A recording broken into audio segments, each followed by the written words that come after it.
Ele é licenciado e bacharel em Química pela Universidade Federal de Juiz de Fora, doutor em Química pela Universidade de São Paulo, a USP. Primeiro lugar no Prêmio Jabuti de 2017, na categoria Engenharias e Tecnologias, como autor do livro Nanotecnologia Experimental. Atualmente, ele é professor e pesquisador da Universidade Presbiteriana Mackenzie, atuando na área de Química dentro da Escola de Engenharia, com ênfase em educação e pesquisa em nanotecnologia. É também autor do primeiro material didático gratuito no Brasil, voltado à difusão de nanociência e nanotecnologia no ensino médio, intitulado Nanotecnologia para Todos. É coordenador nacional da Olimpíada de Nanotecnologia, da Olimpíada Brasileira de Nanotecnologia, uma parceria entre o CNPq e a Universidade Presbiteriana Mackenzie. Vou convidar, então, o professor Delmárcio para vir ao palco, uma salva de palmas. Fique à vontade.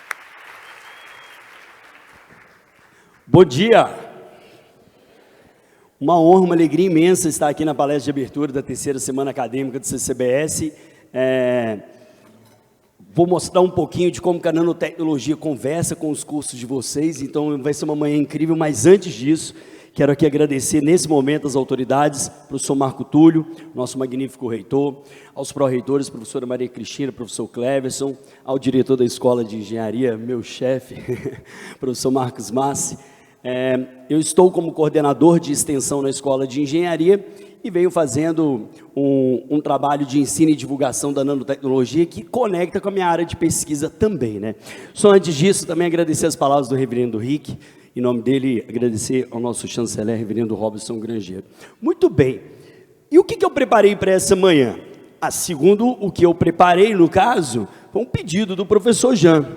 Márcio, vamos falar de nanotecnologia, vamos só ver se isso, clica no slide, só para ele ativar aqui o passador, por favor, aí, muito bem, deixa eu só ver, agora sim, perfeito. O professor Jean falou, Márcio, traz a Nano para conversar com os 7 cursos do CCBS. Então esse é o objetivo da palestra de hoje, mostrar que a nanotecnologia já está transformando o mundo, e como que ela vai impactar a sua profissão. Nós sabemos aqui que tem alunos de diferentes etapas, incluindo novos alunos desse ano da Universidade Presbiteriana Mackenzie, que chegaram.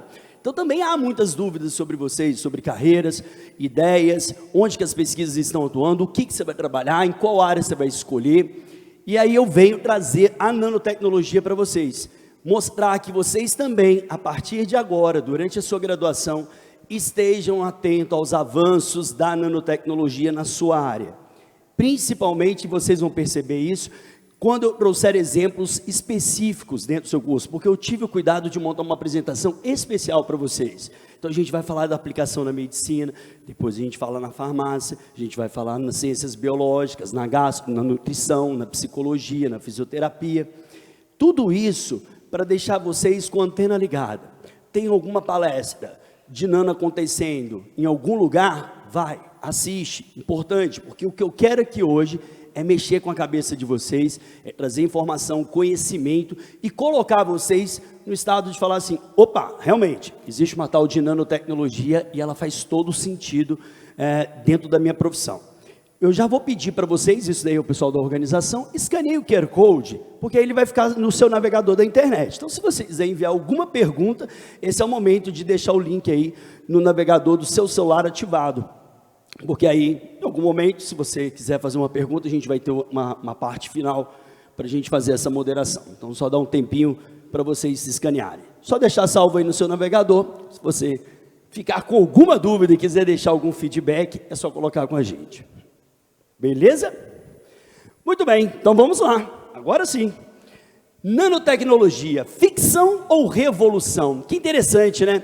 Eu poderia, nessa manhã de hoje, chegar aqui e ser cheio das historinhas de que no futuro, na medicina, vamos injetar nanorobôs no corpo, ele vai matar, ele vai identificar as células que estão doentes, vai matar todas elas, ou vai lá pegar o vírus, como mostra nesse videozinho, e destruir.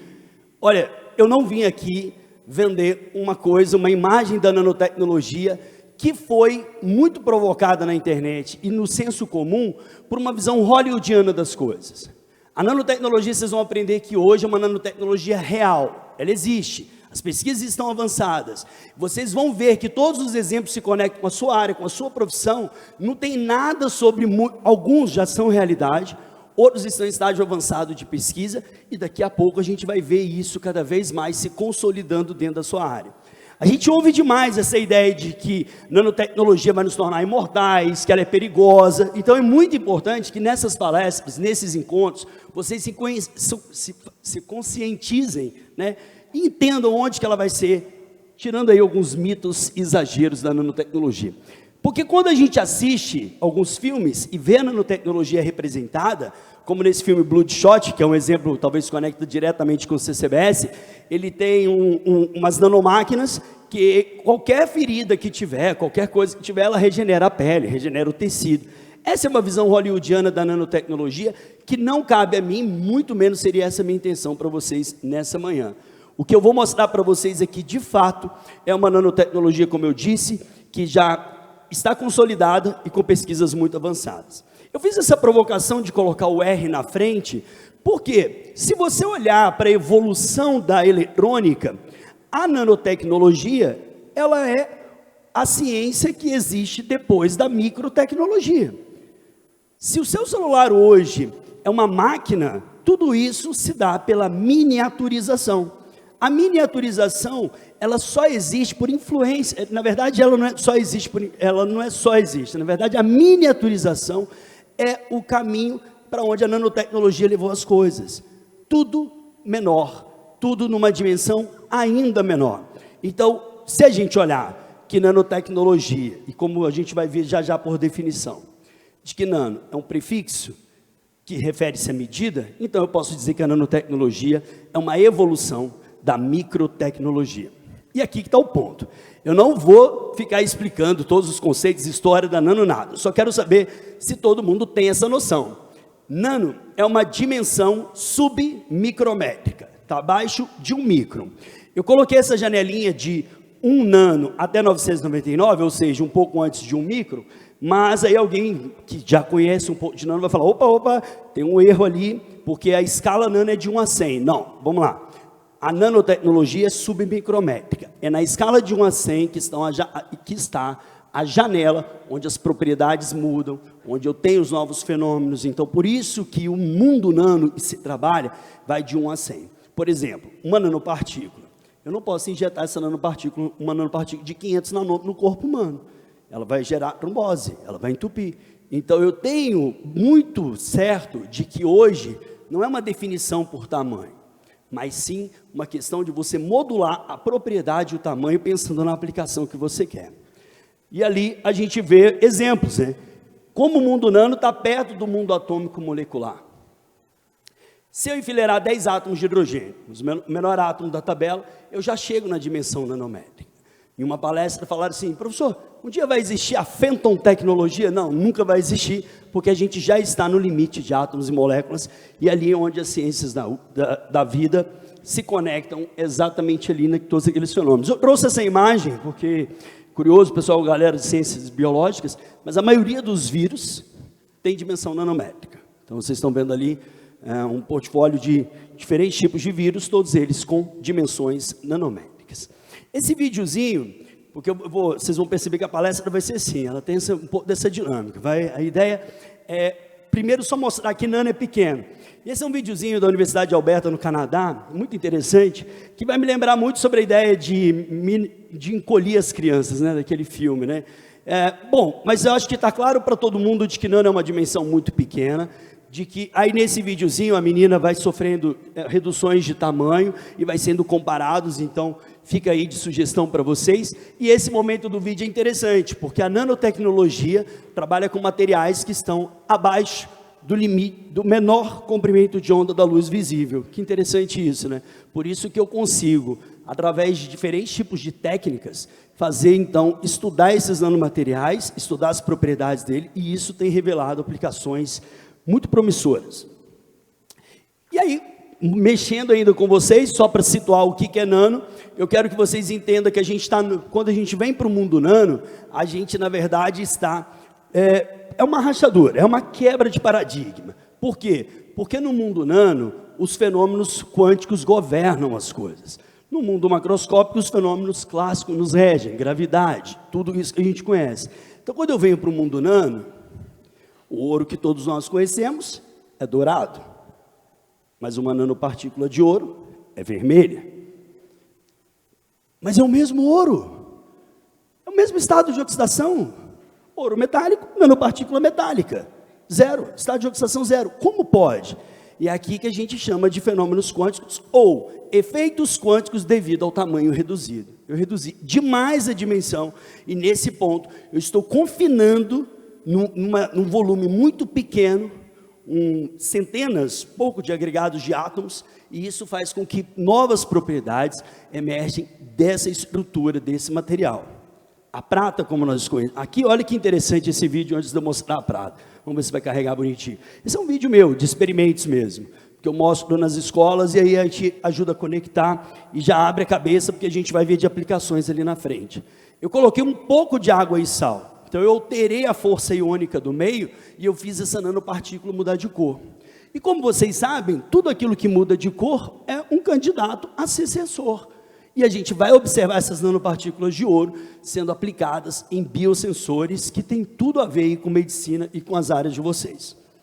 A prata, como nós conhecemos, é prateada, mas no mundo nano ela é amarela. Isso, de novo, conecta a gente sobre a ideia do que é o mundo nano.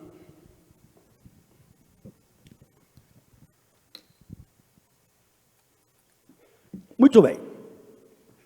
Só uma introduçãozinha. De novo, também não cabe aqui, então eu trouxe 2 slides só para a gente consolidar e passar agora para as aplicações de cada curso, que é o que eu quero com vocês. Mas se eu já entendi que nano é pequeno, se eu já entendi que eu consigo modular as propriedades de acordo com o tamanho, agora eu quero que vocês entendam que a superfície de uma nanopartícula é a minha área de trabalho. É na superfície que eu faço as modificações. Então, por exemplo, eu tenho aplicação de nanopartícula de ouro na medicina? Tenho, mas a mesma nanopartícula de ouro tem outro tipo de aplicação na biologia. Por quê? Porque eu modifiquei a superfície, que é o que a gente vai chamar de engenharia na nanoescala, certo? Você modifica, você coloca na superfície da nanopartícula o que você quiser.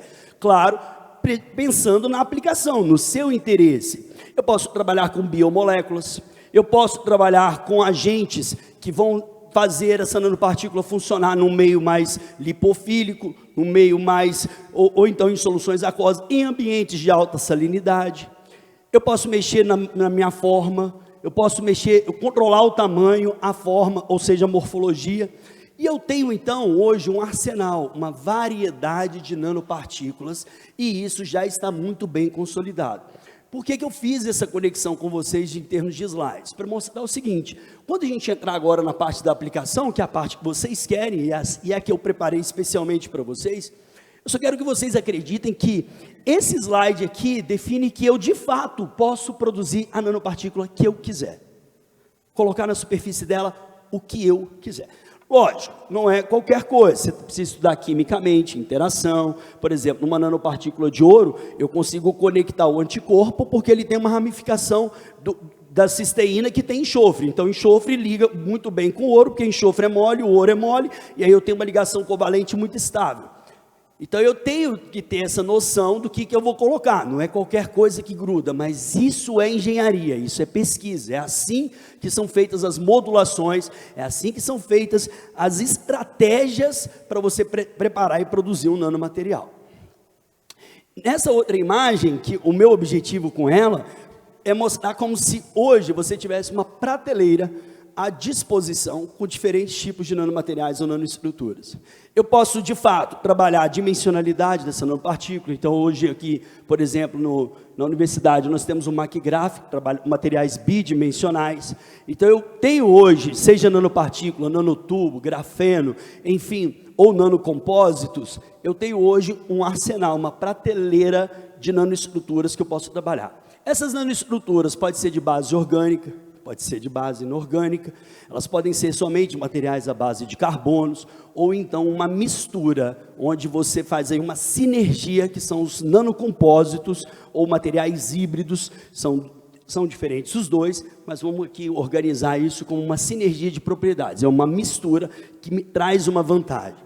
Então, a partir de agora, com essa introdução, eu quero que vocês mudem a forma como vocês podem ver depois uma imagem como essa do microscópio aí, uma imagem de microscópio eletrônica de transmissão. Aquela bolinha cinza, que é uma nanopartícula, aquela bolinha cinza, na superfície dela, eu faço uma engenharia, eu faço um trabalho de funcionalização, então eu consigo criar diferentes tipos de nanomateriais para aplicações. E a gente vai ver que eu posso fazer isso em todos os tipos de nanoestruturas. Essa, vocês estão vendo em verde aí, grandona, talvez é a mais querida na área da farmácia e da medicina, que são os lipossomas que a gente vai abordar. Mas uma das coisas que eu acho que fica muito claro, isso quem é da área de ciências biológicas e ciências da saúde entende, de que de fato o nosso corpo é regido por processos de auto-organização.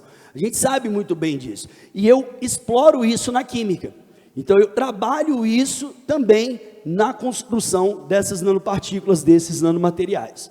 Então, isso foi a apresentação inicial para conectar vocês com o que é nanotecnologia. E agora eu vou trazer aplicações e exemplos para cada um dos cursos do CCBS. Muito bem. Vamos começar com a medicina. Medicina, sem dúvida. Aliás, diga-se de passagem, deixa eu ver, o pessoal da medicina aí de novo? Muito bem. Então tá bom, copiei o Jean aqui, pedi licença dos direitos autorais para fazer isso. Bom, eu tenho um caso muito curioso, que o professor Cleves até me perguntou ali, quando eu comecei no Mackenzie, em 2019, eu pegava via de metrô, e aí teve uma situação muito curiosa de que eu faço um trabalho de eletivas de nanotecnologia em ensino médio, e aí esse aluno, de 2017, Gustavo Cairala, ele foi o primeiro aluno da primeira turma, o aluno da primeira turma da eletiva de nanotecnologia no Colégio de Santa Cruz.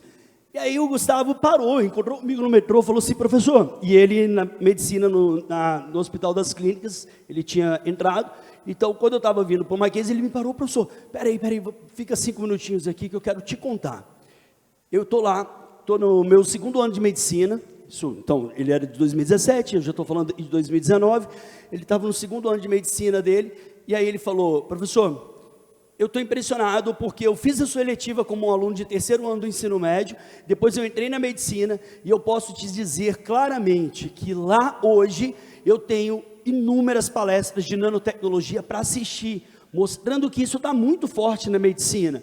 E dá para ver os professores falando em nano em algumas situações na sala de aula.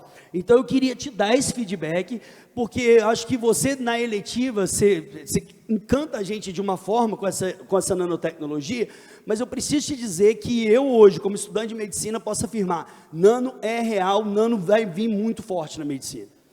E aquilo foi um dos momentos muito especial para mim, porque quão importante isso, né? Então eu acho que agora a gente começa aqui nesse momento, pessoal, que talvez lá na frente vocês vão lembrar assim, poxa, lembra a palestra, 3ª semana acadêmica do CCBS, 2025, o professor veio falar de nano, olha o artigo que eu achei, olha o que eu vi. Agora mesmo, uma matéria no G1, uma pesquisa que eu trouxe aqui para vocês, publicada agora, no dia 15 de maio, uma embalagem produzida pela Embrapa, que vai mudar a forma, são as chamadas embalagens inteligentes, mas você vê, olha, a notícia está lá, e as pessoas leem, às vezes não conseguem entender, por isso é tão importante todos se conscientizarem. E aí eu estou falando do meu papel de divulgador científico, do lado de fora e dentro da instituição e para fora, e também do papel de vocês na carreira, porque sem dúvida nenhuma a nano está conectada com sua profissão, e você pode encontrar um nicho ali dentro, por que não? Você pode trabalhar com nano dentro da sua área, você pode querer saber mais sobre isso. Então eu vou mostrar agora individualmente para cada curso do CCBS, aplicações. Então vamos lá. E aí eu tenho uma apropriação de nome, né? Nanomedicina, que interessante isso. Primeiro que a gente vai percebendo um movimento de uma medicina personalizada, de uma medicina direcionada, regenerativa. São novos ambientes e estratégias que a gente vai perceber que a nano se encaixa em tudo ali dentro. Seja em diagnóstico, seja em magiamento, seja na área de terapêutica, vacina, enfim. Você vai encontrar exemplos de nanotecnologia dentro das áreas da medicina. E eu vou começar com vocês aqui. Não tinha isso antes da nano. Então, quando a gente fala em teranóstica, ou seja, eu saí de uma geração de nanopartículas passivas, que seria o quê? Você simplesmente produz a nanopartícula e põe ela ali. Para eu agora ter nanopartículas ativas, eu coloco uma funcionalidade e eu sei o que ela deve fazer. Eu sei, eu programo a ida dela. E aí a gente cria a teranóstica, que é o diagnóstico junto com a terapia. E é o que eu vou mostrar para vocês. Deixei um artigo aí, bem facinho, da Química Nova. Quem quiser saber sobre nanomedicamentos, entender um pouco de nanofarmacologia, ou também desses carreadores, pode dar uma lida aí. Mas veja o seguinte, eu já tenho a capacidade de mexer na superfície, colocar um anticorpo e fazer essa nanopartícula chegar onde eu quero. Pode ser um anticorpo, pode ser qualquer outro tipo de biomolécula, isso é possível. Vamos à primeira aplicação. Se eu crio uma nanopartícula, funcionalizo ela com anticorpo, eu estou dando especificidade. É o modelo chave-fechadura que todo mundo conhece muito bem. E hoje você compra os anticorpos como você compra um reagente. Eu quero um anticorpo para câncer de mama, eu quero um anticorpo para câncer de próstata. E você vai testar essas nanopartículas para cada um desse tipo de aplicação. E aí é só você saber fazer essa química de funcionalização. Então, no caso da nanopartícula de ouro, vocês vão perceber que ela, funcionalizada com anticorpos, ela é capaz de localizar a célula tumoral. Na hora que há o reconhecimento com antígeno-anticorpo, essa célula internaliza a nanopartícula e, a partir desse momento, eu começo a fazer terapia. Então, eu faço o diagnóstico, porque eu consigo ver essa nanopartícula, vou mostrar para vocês. Se eu coloco essa nanopartícula no corpo, eu vejo onde está o tumor, e depois eu consigo fazer a terapia. Então, vamos lá. Como funciona isso? Isso é o que nós vamos chamar de terapia fotodinâmica. A terapia fotodinâmica, ela vai funcionar com nanopartículas de ouro. Como o próprio nome diz, fotodinâmica. O que significa isso? Eu vou utilizar luz. E ali está mostrando nesse videozinho, enquanto eu vou falando, a ideia.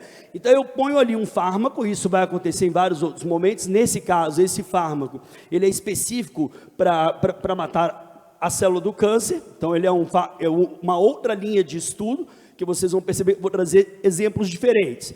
Ou eu libero esse princípio ativo, essa droga, esse fármaco, dentro da célula do câncer, ou então eu deixo a nanopartícula ser internalizada e aí eu utilizo o laser para matar. E aí, quando essa nanopartícula tem ali o momento do reconhecimento, tem internalização. É aí que está o ponto que separa a medicina.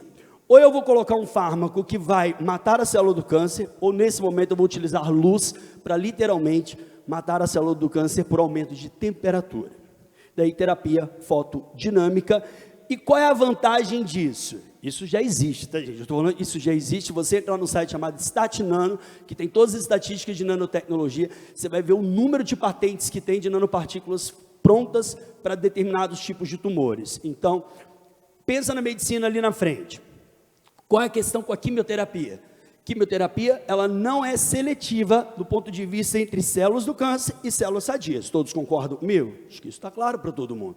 É por isso que tem a queda da imunidade, porque você toma aquele coquetel e ele vai acabar por destruir algumas células sadias do corpo. Então, a gente pode estar olhando ali na frente com o paciente em tratamento, ele primeiro recebe uma carga de nanopartículas funcionalizadas e ela, como ela internaliza somente na célula tumoral, porque o reconhecimento não tem para a célula sadia, ela é internalizada somente na célula tumoral, porque ela foi direcionada para isso, eu poderia reduzir o tempo de quimioterapia desse paciente. Eu posso reduzir a carga de quimioterapia. E isso muda a forma como a medicina vai acontecer ali na frente. E os estudos estão muito avançados nesse ponto. Bom, aqui eu mostro um outro exemplo do que é terapia fotodinâmica. Então, em estudos, né, pessoal, ainda a gente não está com acesso ainda na parte de seres humanos, mas esse estudo em animais, isso já vem mostrando uma eficiência muito grande, já está muito bem consolidado. Como eu disse, ou você coloca a nanopartícula para liberar a droga dentro da célula tumoral, ou então você deixa a nanopartícula ser internalizada e utiliza luz. E esse é um artigo que eu trouxe para vocês. Eu utilizo, nesse caso, o infravermelho próximo, que é um laser de tratamentos estéticos, então não tem nada de tão revolucionário. Mas eu aplico o laser no lugar onde está o câncer. Então, literalmente, naquela região tumoral, eu faço a temperatura aumentar. E aí, eu vou, então, matar a célula do câncer. Isso se chama terapia fotodinâmica. PDT em inglês. Quem quiser depois pesquisar para saber um pouquinho mais, isso eu vou deixar ao longo da palestra alguns deveres de casa para vocês. Se você se interessou e ficou curioso, vai lá atrás disso. Bom, nanopartículas de ouro eu uso laser. E nanopartículas magnéticas eu utilizo campo magnético. O mesmo campo magnético de um equipamento de ressonância magnética nuclear. Não tem nenhuma novidade nisso. O detalhe é que eu, de novo, pego a nanopartícula magnética, faço a funcionalização, coloco um anticorpo na superfície, injeto, ela é internalizada na célula do câncer, e aí que vem o segredo. O nome disso se chama magnetohipertermia. A nanopartícula, quando você aplica um campo magnético alternado, para quem não sabe, campo magnético alternado fica polo sul, polo norte, polo sul, polo norte, polo sul, polo norte. Mas isso é tão rápido, esses pulsos, que no fundo a nanopartícula não sai do lugar, ela gira em torno do próprio eixo, e esse atrito gera calor, e esse calor faz um aumento de 5 a 6 graus Celsius localizado, daí o nome magnetohipertermia, e eu consigo então destruir a célula tumoral com aquecimento localizado, usando a propriedade magnética dessas nanopartículas. E a gente também deixa um artigo de revisão para quem quiser saber mais sobre magnetohipertermia em tratamento de câncer. Tem um artigo do pessoal do Einstein que fez essa revisão, colocou aí, e vale muito a pena para vocês se localizarem. Então, veja bem, veja que tudo isso está indo na linha de uma medicina onde eu consigo utilizar nanopartículas em um momento antes de eu utilizar a quimioterapia. Então, isso é o que a gente vai observar daqui para frente. Muito bem. Outra aplicação, como eu falei com vocês, se ela é uma nanopartícula, essa nanopartícula, se ela é direcionada para um alvo, como eu provo que ela está lá? E aí, as nanopartículas magnéticas têm essa vantagem em termos de imageamento. Por quê? Eu utilizo ressonância magnética nuclear e então, ela se torna, para mim, um agente de contraste. Então, veja, pessoal, eu funcionalizo a nanopartícula, ela vai até a célula tumoral, eu utilizando imageamento, eu vejo que ela já está internalizada, então está ali no ratinho, dá para a gente ver isso, ó, depois de 1 hora, 4 horas, 18 horas, eu vi uma pesquisa isso sendo feito, tá bom? E aí vem de novo uma área interessante.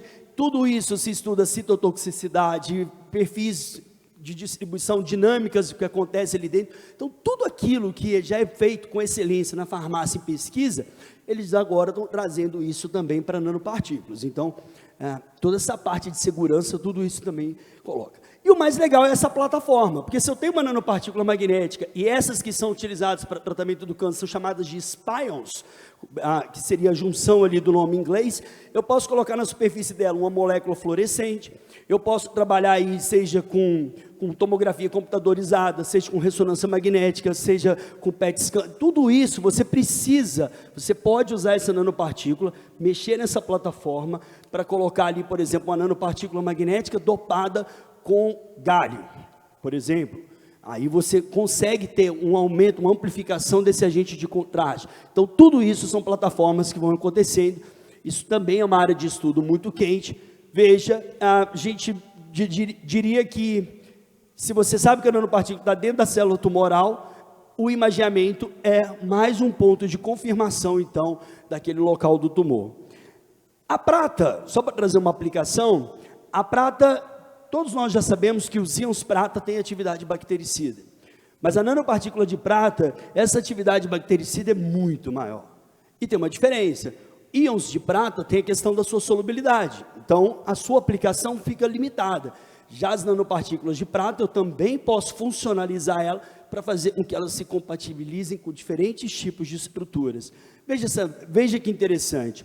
Uma pomada, comparando o poder de cicatrização da sulfadiazina de prata com uma pomada à base de nanopartículas de prata, em 25 dias o poder de cicatrização é completamente diferente. Então, isso também mostra que a incorporação de prata, e lá nos Estados Unidos já vende um band-aid com nanopartículas de prata, tá? Aqui no Brasil ainda as regulamentações são um pouco diferentes, mas de fato você pode ter um band-aid com nanopartículas de prata. E se esse efeito bactericida, a gente já sabe que ele é poderoso, e se eu posso modificar essa nanopartícula para fazer ela se inserir em diferentes tipos de matrizes, e isso já existe. eu posso botar nanopartícula numa roupa, num tecido, posso botar nanopartícula num compósito de plástico, posso fazer nanopartícula em ligas metálicas, então eu posso, de fato, ter a aplicação de nanoprata dentro do ambiente cirúrgico. E isso reduziria os índices de contaminação por bactérias. Então, fica para a gente observar. Mas isso ainda não existe. Vou mostrar para vocês no próximo slide. Olha como é instantâneo o efeito. Aqueles pontinhos pretos são as nanopartículas de prata. Encostou na bactéria, instantaneamente, você tem um fenômeno de oxidação da parede celular, e esse fenômeno de oxidação da parede celular, como todos sabem, bactéria é um ser vivo muito simples, mas ali naquele momento você destrói a parede celular, automaticamente ela já morreu. E aí tem ali, só para citar, interessante isso, né? Esse artigo fez uma análise de tecidos de médicos e enfermeiros em ambiente cirúrgico depois da cirurgia. E aí depois eles compararam essas mesmas roupas, só que com nanoprata. E ali vocês veem a colônia de bactéria, né, naquela imagem do meio ali, as colônias de bactéria identificadas, e do outro lado o poliéster com nanopartículas de prata. Então isso já existe, inclusive temos uma empresa brasileira, a Nanox, que ela vende esses compósitos à base de prata, e essa empresa, eu conheço o Daniel, o dono dela, é interessante porque ela já internacionalizou, ela vende o seu ativo em vários países, inclusive eles estão com escritório nos Estados Unidos, mas eles entregam o ativo de prata e faz essa incorporação. Lá nos Estados Unidos, que é a terceira imagem que está ali, você já existem essas roupas hospitalares com nanoprata, como se diz, com silver, né? Com a prata embutida na estrutura da matriz dos tecidos, e você, lembrando, isso está impregnado no tecido. Então eu consigo lavar e não perder a atividade bactericida, diferente dos íons prata. E todo mundo sabe que íons prata é fotocatalítico. Você imagina, beleza, vou construir uma roupa médica com íons prata, vou pegar um jaleco, vou mergulhar num banho de nitrato de prata e vou sair por aí. Primeiro, seu jaleco vai ficar completamente preto, porque ele vai escurecer tudo. E segundo, que se você lavar depois, todos os íons vão sair. Então aqui, como mostrou naquela outra imagem, eu consigo fixar a nanopartícula na matriz do tecido. Então isso é diferente, eu tenho uma durabilidade muito maior. Outro exemplo interessante é o Label on a Chip. Label on a Chip, ele vai reduzir, a gente vê aquelas, você vai lá, tira 4 tubos de sangue, faz as análises. O Label on a Chip, ele é baseado em microfluídica e nanosensores, né? Biosensores eu posso chamar assim, e aí com uma gotinha de sangue, você vai poder monitorar a sua saúde. Isso muda a medicina, porque o Label on a Chip permite que eu faça exames todo dia, em casa, antes do café.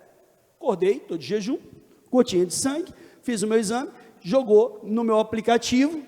Quando eu fico doente, eu tenho um histórico de exame para apresentar.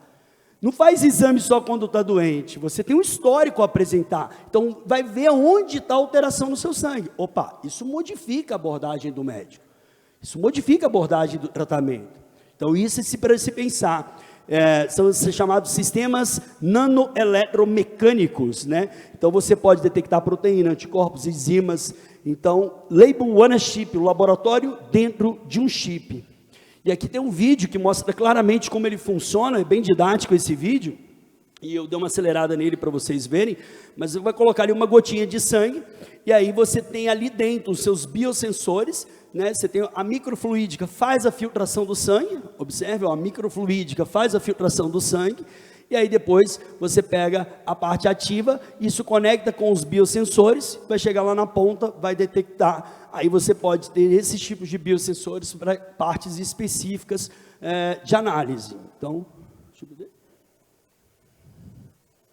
Estava no finalzinho ali. Mas aí você pode ter esses biosensores identificando diferentes parâmetros do sangue, e isso sendo coletado diariamente, semanalmente, isso entrando no seu aplicativo, criando esse perfil, esse histórico. Isso acho que modifica bastante a forma como a medicina vai ser vista ali na frente, em termos de abordagem, como eu disse, do paciente. Só para o vídeo parou no finalzinho, ver se vai ficar bem bonitinho ali, só para mostrar para vocês, quando ele chega ali no final, é que ele tem o reconhecimento.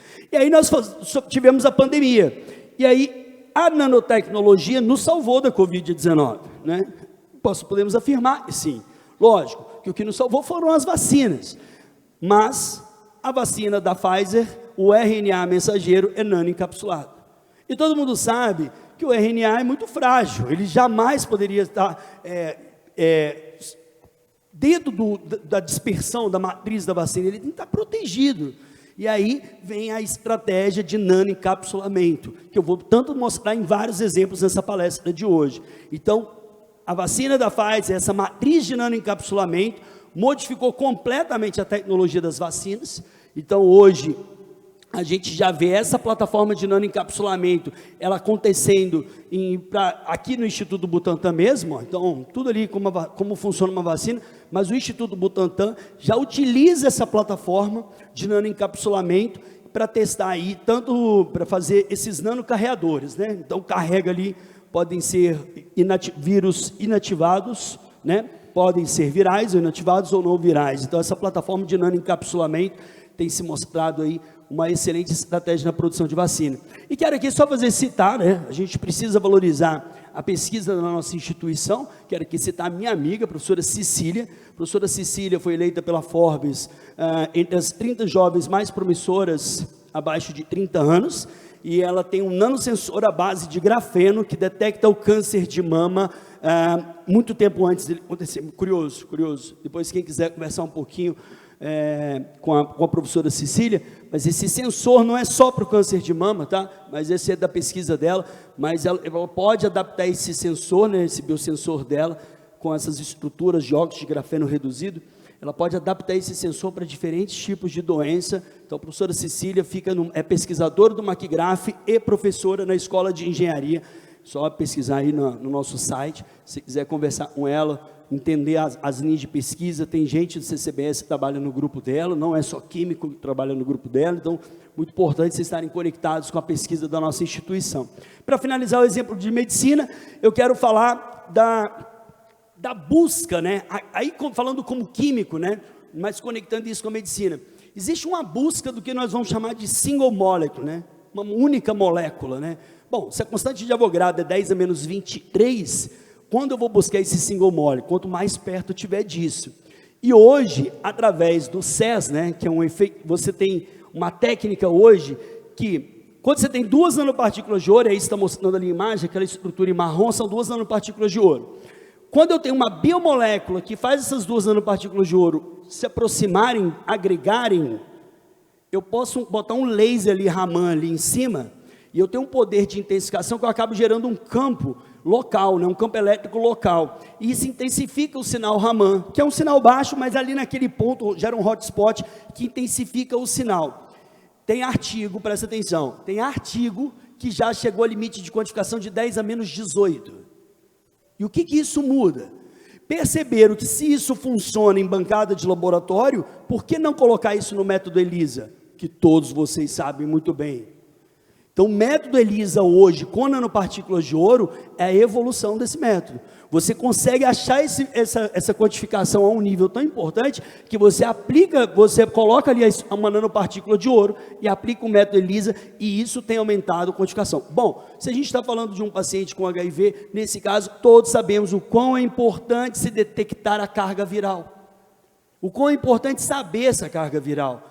E quanto melhor, ou mais métodos estiverem disponíveis para que a gente tenha um nível de quantificação tão alto, aí melhor vai ser então para a gente trabalhar essas abordagens de diagnósticos, fazer os exames. Então fiquem de olho nisso. Fechado? Farmácia está aí? Cadê? Muito bem, beleza. Também nos apropriamos, nanofarmacologia. Nanofarmacologia, como a gente vai mostrar a partir de agora, os nanocarreadores dominam isso. Eu tenho 2 tipos de nanocarreadores. Os nanocarreadores poliméricos, então eu utilizo aí polímeros do bem, polímeros biocompatíveis. Posso trabalhar isso no modelo de nanocápsula, posso trabalhar isso no modelo de nanosfera. Basicamente, a diferença é que dá para entender ali pela didática da imagem. A nanocápsula, o princípio ativo, o fármaco vai ali dentro. Já a nanosfera é como se fosse um brigadeiro, só que o granulado está dentro da massa. Então, tudo aquilo é construído. As plataformas de produção de nanocápsulas já são bem conhecidas, e isso é chamado de drug delivery, ou entrega controlada de fármaco. Eu posso ter os nanocarreadores poliméricos, como também posso ter as nanocápsulas de nucleolipídicos, que são os lipossomas. Todos vocês que são da área de farmácia conhecem muito bem a estrutura do lipossoma, tem uma cabeça polar e uma cauda apolar. Com isso eu posso construir diferentes tipos de nanoestruturas com lipossomas. Então posso ter o lipossoma tem uma micélio é outro, bicamada lipídica, tudo isso te permite formatar o interior. Professor, por que quer formatar melhor, ajustar o interior dessa cápsula? Sim, porque o seu fármaco pode ser mais solúvel em meio orgânico, ou então em meio aquoso, em meio polar. Então você inverte ali o momento, o interior desse núcleo, mexendo aí com esses lipossomas. Isso tudo são plataformas muito bem consolidadas. Quando eu faço esse nanoencapsulamento, quais são as vantagens? Primeiro, melhora a estabilidade física e química dos ativos. Vem aí como exemplo a questão da vacina. O RNA mensageiro, nanoencapsulado, eu protejo ele até ele fazer a função que ele tem que fazer depois. Então, se eu consigo encapsular, e aí veja, gente, que ninguém está inventando a roda, tá? Todos os princípios ativos que são importantes, que se estudam na área da farmácia, por que não nanoencapsulá-los? E testar a biodisponibilidade deles. Então, e aí quando você tem isso, os estudos mostram que você minimiza os efeitos colaterais, reduz a toxicidade, diminui o número de doses e aplicações por causa desse slow release. Lógico que esses tópicos estão muito relacionados com medicamentos. E aqui eu trouxe um exemplo para vocês da Ampson, que é um antibiótico antifúngico usado para tratar infecções graves. Ele é nanoencapsulado e se você ler ali no rótulo, ele está escrito de dose única. Então é um injetável. Você toma uma injeção e ele vai liberando gradativamente isso no seu corpo. Veja, isso modifica a forma também como a gente entende essa liberação. E agora vem o conceito do que é slow release.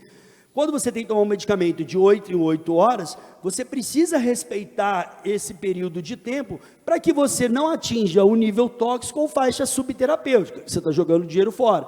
Então, por isso que o slow release te dá essa manutenção da concentração e um tratamento mais eficiente, reduzindo os efeitos colaterais, aumentando a biodisponibilidade, reduzindo o número de doses e aplicações. Tudo isso por quê? Porque essa nanocápsula vai se degradando e automaticamente eu vou liberando esse princípio ativo ali dentro. Então, plataformas hoje de nanoencapsulamento nos mostram que tem muito mais vantagens em relação às formas convencionais. Numa outra linha, as pesquisas também estão tentando fazer carreadores magnéticos. Isso aí já está um pouquinho mais longe, né? Como eu mostrei ali que já existe esses medicamentos, mas os nanocarreadores magnéticos, esses ainda não estão prontos, mas o conceito já está provado. Basicamente, eu conseguiria colocar o meu fármaco dentro de um nanocarreador com propriedades magnéticas e com o campo magnético levar esse nanocarreador até o órgão, até o alvo que ele precisa trabalhar, ali é onde ele deveria ser aplicado. Então, isso pode modificar também a forma como a gente vê essas aplicações que são chamadas de transporte direcionado de medicamentos por campo magnético.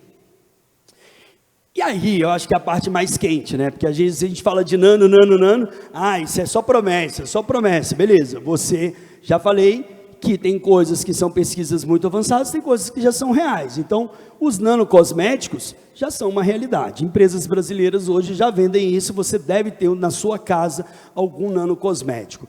Hoje em dia já são encontrados creme para redução de celulite, redução de rugas, clareadores de pele, protetores solares, sabonetes, desodorante, pós faciais, perfume, maquiagem, cosmético, shampoo, tudo isso com princípio ativo nanoencapsulado.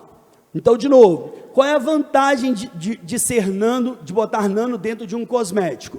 Porque se é nano, o poder de penetração é maior, fazendo com que o princípio ativo seja liberado nas camadas mais profundas da pele, fazendo uma regeneração de dentro para fora, muito mais eficiente que os cosméticos convencionais, cujo poder de penetração não é tão eficiente como acontece no caso dos nanocosméticos. Então fica aí, eu de fato consigo melhorar, de novo, a questão da estabilidade do princípio ativo que está ali dentro, eu consigo também ter esse poder de penetração muito maior.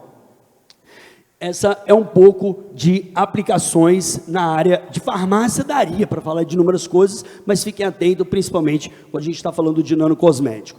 Fisioterapia, cadê o pessoal da Físio? Deixa eu ver. Boa, boa.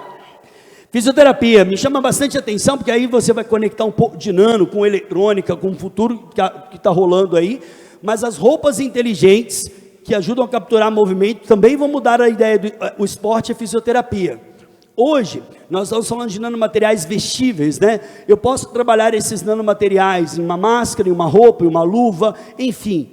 Eu consigo obter informação em tempo real, e eu vou mostrar um exemplo que é incrível para vocês.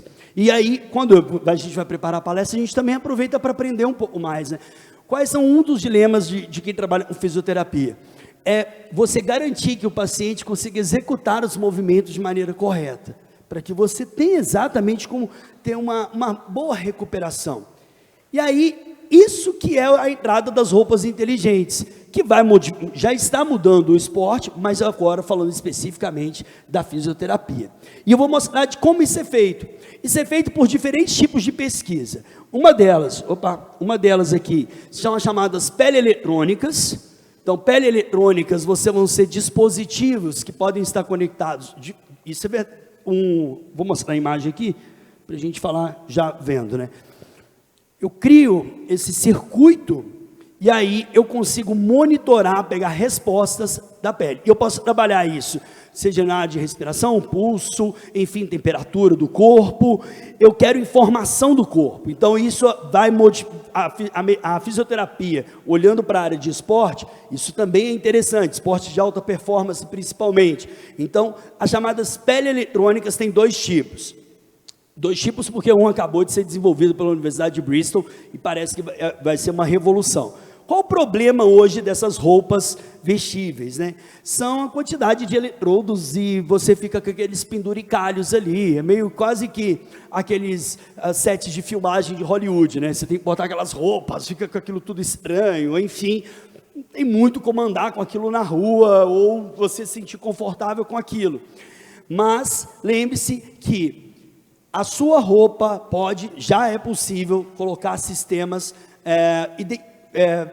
detectar, seja seus movimentos, seja também os parâmetros do seu corpo. E aí esses pesquisadores da Universidade de Tóquio desenvolveram essa camada protetora ultra fina, que eles chamam de pele eletrônica, tá bom? E aí está se criando é ótimo, né? Já existe essa tal da bioeletrônica, todo mundo sabe, e nesse artigo da Nature aí já aponta de que essas peles eletrônicas vai modificar também, então a galera aí do CCBS já percebe, ó, você pode ter um ramo que vai se intensificar, que vai crescer muito, que é de bioeletrônica, de monitoramento, mas aí usando roupas. Veja como essa palestra de hoje é para mexer com a cabeça de vocês. Eu falei do Lab One Chip, eu estou falando agora de bioeletrônica, e eu já estou pensando lá na psico, porque a psicologia talvez vai ser o curso, a ideia de que mais vai se beneficiar desses monitoramentos. Se eu estou falando disso, se eu estou monitorando, seja na roupa, se eu estou monitorando, seja pelo Lab One Chip, seja o que for, eu consigo trabalhar melhor com o meu paciente na abordagem, com as suas. Então essa tecnologia, ela vem para agregar e pode mudar a forma também como a psicologia vai enxergar isso, vai tratar esses dados, melhor dizendo, né? Então, hoje, tem uma pesquisa aqui embaixo, ó, eu peguei para vocês essa matéria. Hoje, as 13 maiores empresas de testes inteligentes do mundo movimentam 4,1 bilhões de dólares, tá? Então, essas peles eletrônicas, essa possibilidade de eu criar ali um liberador de anti-inflamatório local, tudo isso pode ser utilizado pela fisioterapia de alguma forma. E aí, para fechar esse exemplo de peles eletrônicas, eu quero esse artigo recente da Universidade de Bristol, eles talvez é que vai revolucionar o problema que eu estou dizendo para vocês. Uma roupa que monitora tudo, ela ainda hoje carrega esses penduricalhos que atrapalham um pouco. Mas essa pesquisa da Universidade de Bristol, eles colocaram fio condutores no tecido. E aí, eu até peço, eu botei a fonte ali, esqueci só de botar o link do artigo para vocês, mas só pode pesquisar com isso, chama manga costurada, que é o seguinte, eles pegaram um lado da camisa, colocaram esse circuito eletrônico, ele não está ligado a nada, você vê ali, então o dispositivo não tem fio, não tem nada. E aí, o artigo mostra a menina fazendo todos os movimentos de fisioterapia. E por inteligência artificial, foi se identificado quantas vezes ela fez aquele movimento corretamente. E é uma sequência, eu só peguei 3 movimentos ali, mas no artigo ele mostra uma sequência de 10 movimentos, 12 movimentos.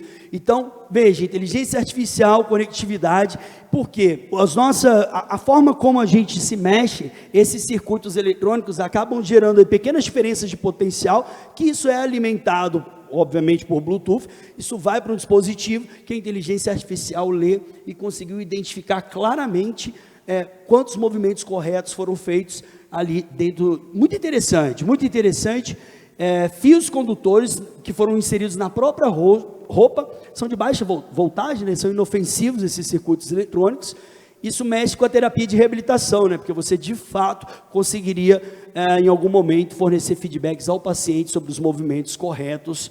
Então, isso é um pouco do que eu reuni para vocês em termos de fisioterapia.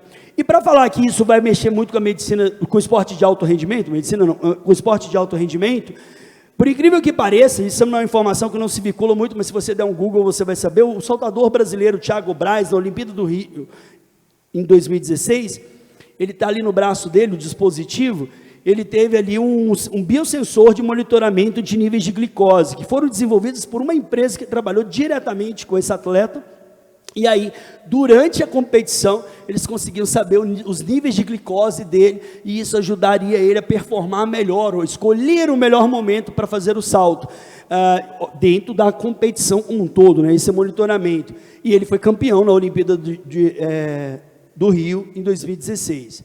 E aí, isso aconteceu em 2016. Quando foi em Tóquio, né, o Tóquio seria 2020, mas foi realizado em 2021, toda essa ideia de monitorar o atleta foi levado para Tóquio. Veja, em fisioterapia, galera de físico, dá para pensar em onde que isso está chegando hoje. E aí, em Tóquio, a equipe da Inglaterra, os britânicos, os corredores, os maratonistas, ingeriam 12 horas, igual um medicamento mesmo, eles tomavam uma pílula que tinha um microchip ali dentro, e aí a ingestão dessas pílulas ali era na noite anterior às provas, e a passagem pelo corpo, você dava uma mesma coisa que acontece com os alimentos de 12 a 48, e aí através dessa pílula com microchip, eles também monitoravam o que estava acontecendo com o atleta em termos de temperatura do corpo dele principalmente, para correr a maratona. Então veja, medicina, de novo, esporte de alto rendimento, monitoramento, fisioterapia, nanotecnologia, ideias de construções de tudo que está envolvido isso daí, pode ser uma coisa importante quando você pensa em carreiras, em profissões que você quer seguir na área da físio. Pessoal da bio, cadê? Estou acabando, estou chegando. Biologia, muito bom. O que eu trouxe da bio? Da bio, posso falar de biomimética? Como que a nanotecnologia foi ali na natureza buscar inspiração. Todos nós sabemos que biomimética não é uma exclusividade da nano, né? Aliás, diga-se de curiosidade, a título de curiosidade, o primeiro exemplo de biomimética no mundo se deve ao velcro. Não sei se vocês sabem disso. George de Mestral, ele passeando com seu cachorro por um bosque, tanto ele quanto o cachorro veio cheio de carrapicho. Ele percebeu que no carrapicho tem os dentículos que ficaram presos na fibra do tecido, então ele desenhou o velcro, que são exatamente isso, 2 fitas que se engancham, uma cheia de fios entrelaçados, e a outra com ganchinhos. Então, o primeiro exemplo de biomimética vem de George de Mestral, em 1942, se eu não estiver equivocado com a data. Bom, como que a nanotecnologia olha para a biomimética? A lótus, todo mundo sabe que a lótus também é uma planta que traz meio mística, né? As pessoas, se você ler aí também a visão da lótus do ponto de vista místico, mas eu não estou interessado nessa mística da lótus, eu estou interessado no efeito lótus ou na superfície autolimpante, que basicamente, investigando as folhas da flor de lótus, eles têm pilosidades nanométricas, e essas pilosidades nanométricas estão recobertas por uma camada de cera, fazendo com que quando chova, as gotículas rolem, arrastando toda a sujeira. E aí, a nanotecnologia foi lá e vamos copiar esse efeito lótus. Beleza. Já a Nissan criou uma tinta super hidrofóbica, que é aplicada nos revestimentos de carro. Você não vê isso daí por aí, então, porque teria que ser comprado como se fosse um upgrade do seu carro. Então, não sei qual seria o custo disso, mas vale uma frasezinha de efeito: lavar carro no futuro vai ser coisa do passado. Então, a gente está falando de bio, a gente está falando de sustentabilidade, a gente está falando de economia de água, enfim, fiquem de olho. De efeito lótus, biomimética, copiou a ideia, criou superfícies super hidrofóbicas. Inspirado nisso também, eu já tenho as roupas que não sujam e não molham, que já são uma realidade. Então também, isso podemos já dizer que você entra na internet e compra uma roupa que não suja e não molha. A roupa não suja e não molha, aí quando eu estou nas escolas, a pessoa fala: como é que eu vou lavar ela? Tem lá as técnicas, tem um jeito, tem todas as instruções. Então, mas de fato eu estou em busca da hidrofobicidade. Da mesma forma que eu tenho as janelas autolimpantes, que também já são... isso já está bem concretizado. Isso aponta para um novo modelo de construção mais sustentável, onde eu não preciso fazer um cara ficar pendurado em 30, não é uma altura gigantesca, ficar com um rodinho limpando a janela. Então eu já posso ter essa janela autolimpante. Tem dois tipos, tá? Ela só pode ser só super hidrofóbica, ou o vidro pode ser fotocatalítico. Então a sujeira gruda, tem as reações de fotocatálise, né? Eu oxido toda essa matéria orgânica, quando chove o vidro fica limpinho. A borboleta Blue Morpho, que é essa coisa linda, que tem esse tom de azul, esse azul que muda de intensidade de acordo com o ângulo de observação. Pois é, isso a gente está diante de um exemplo de cor estrutural. As borboletas têm dois tipos a origem das cores nas borboletas pode ser de dois tipos. Ela pode ser estrutural iridescente ou comum pigmentado. Então, borboletas em tons amarelo ou marrom, o pigmento se chama melanina. Todos nós sabemos o que significa. Já a espécie Blue Morpho, ela tem uma cor estrutural. Ela tem nanoestruturas na sua asa, e essas nanoestruturas, quando incide a luz do sol, elas se difratam, né? Tem um processo de reflexão e um novo comprimento de onda, que é o azul, é o que chega aos nossos olhos. Eu faço um experimento nas escolas que eu pingo acetona na asa da borboleta e ela fica verde. A acetona evapora, ela volta a ficar azul. Eu tenho esse experimento, e esse vídeo está até lá no meu canal do YouTube, lá do Ensinando, dá para vocês assistirem. E mostrando que a cor é estrutural, porque eu mexo com a distância entre as calhas nanométricas, eu mexo com o comprimento de onda que é refletido. E aí, cores estruturais na natureza são muito comuns. A cor do pavão é um bom exemplo disso, belíssimo pavão. E agora, até uma perguntinha que às vezes... Alguém já viu um passarinho grisalho? Olha que interessante. O pessoal da bio depois pode refletir melhor sobre isso, né? Então, existem as cores de algumas espécies de pássaros, também são exemplos de cores estruturais. Por isso que o passarinho fica velho, ele não fica grisalho, porque não tem nada a ver uma coisa. Eu sei, gente, pelo amor de Deus, quando eu estou falando grisalho, eu não estou associando a cabelo, não estou misturando as coisas na bio, não. Estou fazendo apenas uma reflexão e mostrando uma imagem de cor estrutural. Estou apenas relaxando com vocês, com essa musiquinha de fundo relaxante aí, mas uma vez fala assim: não existe verdade, hein? Existe o pássaro, lógico, os biólogos vão saber muito melhor que eu como explicar a origem das cores, diversos tipos de pássaro, mas quando a gente fala de cores estruturais, nós estamos em busca da cor, que não é por pigmentação, mas sim por reflexão da luz. E aí tem uma empresa, Nanotech Security Corp, e não é redundante o que eu vou falar, mas ela fez o papel de segurança mais seguro do mundo. O papel de segurança é papel moeda, então governos assinam documentos com papéis que podem ser identificados a sua autenticidade. E inspirados nesse movimento, inspirados na borboleta Blue Morpho, eles criaram um holograma que pode ser visto, impossível de ser copiado. E isso vem sendo utilizado já em documentos, principalmente documentos oficiais que são gerados entre países. Então, depois, se você tiver curiosidade para ver que tipo de tecnologia é, Nanotech Security Corp, que o logo da empresa é a própria Blue Morpho, fica aí de recordação. Outra lagartixazinha bonitinha, que é a lagartixa gecko. Foram estudar ali as patas dessa lagartixa gecko e perceberam que nas pontas dos filamentos existem nanopelos. E aí, olha que interessante, essa lagartixa gecko, ela tem a capacidade de adesão em diferentes tipos de superfícies. Então, ela é, digamos, a lagartixa com maior capacidade de adesão em diferentes tipos de superfície. Seria o Homem-Aranha da natureza, basicamente, assim, fazendo um trocadilho. Mas a força de adesão que ela usa é força de Van der Waals. E a gente aprende que força de Van der Waals é uma força fraca. Beleza, mas aí você tem o fraco multiplicado milhares de vezes. Porque exatamente pelo processo evolutivo dessa lagartixa, que fez com que na ponta de um filamento tivessem nanopelos, ou seja, eu aumentei a área superficial de uma maneira tão grande, eu estou multiplicando uma força de interação fraca por milhares de vezes. E lembrando, eu tenho nanopelos num único filamento, como está mostrando a imagem, mas a gente está falando da pata inteira. Então, olha que interessante essa visão. E ela utiliza isso de maneira muito inteligente. Quando ela quer aderir à superfície, ela coloca a maior parte dos pelos grudados, e quando ela quer descolar, ela faz um equilíbrio dessas forças nesse movimento. E aí foi uma empresa copiar isso, estamos falando de biomimética mais uma vez, a empresa se chama GagSkin, e tem um vídeo provocativo dessa empresa, que ela foi copiar a lagartixa e fez um homem subir um prédio usando o adesivo dela, tá bom? Então fica aí, quem quiser depois pesquisar um pouquinho mais, ela mostra o poder de fixação desse adesivo dela aí. Então a empresa se chama GagSkin. Seguindo nessa linha de biomimética, a pele do tubarão. O tubarão, né, tem uma pele que impede o acúmulo de cracas, algas e bactérias. Então, investigando a pele do tubarão, percebeu-se que eles possuem esses dentículos, e esses dentículos estão espaçados um do outro. Quando você olha isso no microscópio, tem várias imagens disso, só pesquisar aí, eles estão espaçados.